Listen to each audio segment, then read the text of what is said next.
Us with the very latest with our panel. Joining me now is former acting U.S. Attorney General Matthew Whitaker, along with former Assistant Secretary at the Treasury Department and the host of the Monica Crowley podcast, Monica Crowley. Thank you both for joining us on your Saturday night. Matthew, let's start with you. That was the only image Biden's DOJ provided of the kinds of documents taken out of Mar-a-Lago. The full list was also released by the DOJ, detailing what was in every box, including thousands of documents. No nuclear secrets that we know of, though.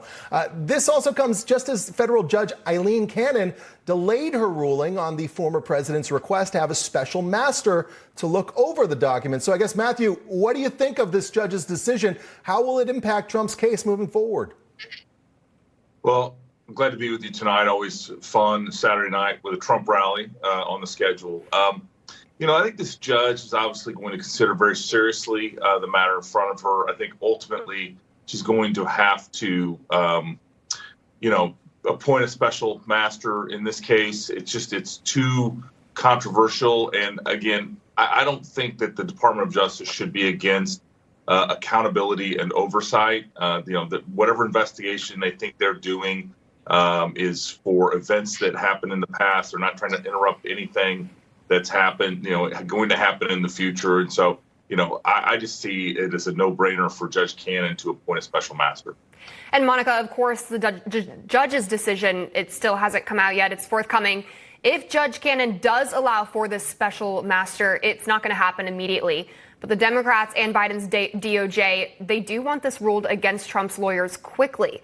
Is this all they want, just to get Trump indicted and then keep him off the ballot for 2024? Well, first, it's great to be with all of you tonight. And to Matt's point, it's always great to join you on a night where we've got a Trump rally in a very important state of Pennsylvania. Mm-hmm. Trump rally is always a cause for celebration and excitement. So it's great to be with you guys.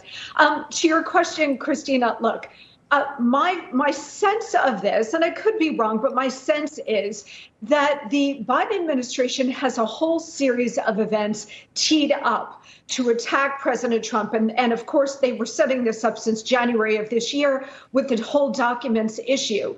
And the request for the special master has actually thrown a monkey wrench into their plans, because I think, knowing the left as I do, knowing the Biden administration as I do, that they have had a whole series of additional attacks coming Trump's way leading up to the November elections and then beyond, leading into a potential announcement about 2024 with President Trump.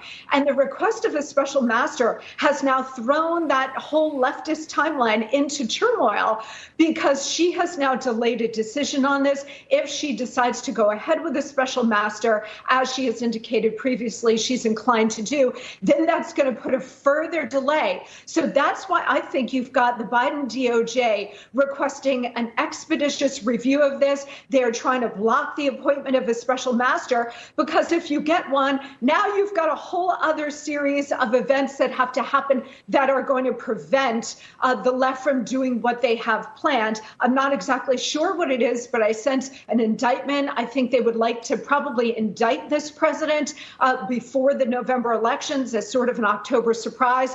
And if there's a master appointed, that's going to throw their whole timeline off. I think that the president deserves to have this. I think the DOJ is bending over backwards to try to get it blocked. But I do think that perhaps we are headed toward a special master, which again will delay what the left has planned for Donald Trump. So, Matt, how do you expect Donald Trump to address all of this in his speech tonight? Does he lean into what he perceives as to be this injustice against him, or does he steer clear of it? What do you think?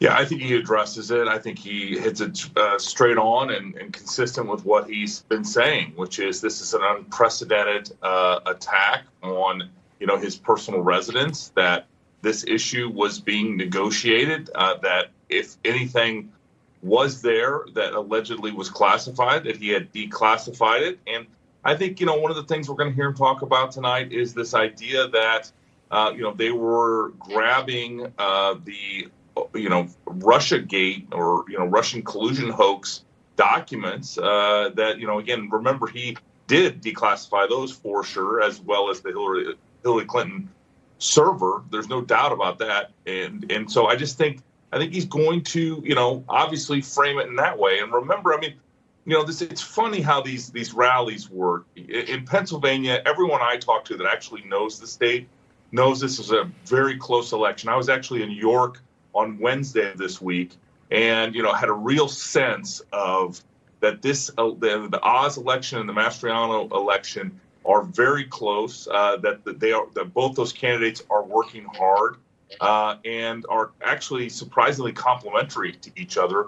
Although their base is maybe a little more diverse than top of a ticket typically is. So I think this is a really great opportunity for President Trump to go to Pennsylvania and to sort of unite that ticket and with his base. And I think that's going to be very tough for the Democrats to overcome. Well, Matt Whitaker and Monica Crowley, thank you both for joining us on your Saturday night. Appreciate it. Thank you. All right, guys. Well, and all of you at home, stay right here on Newsmax as we await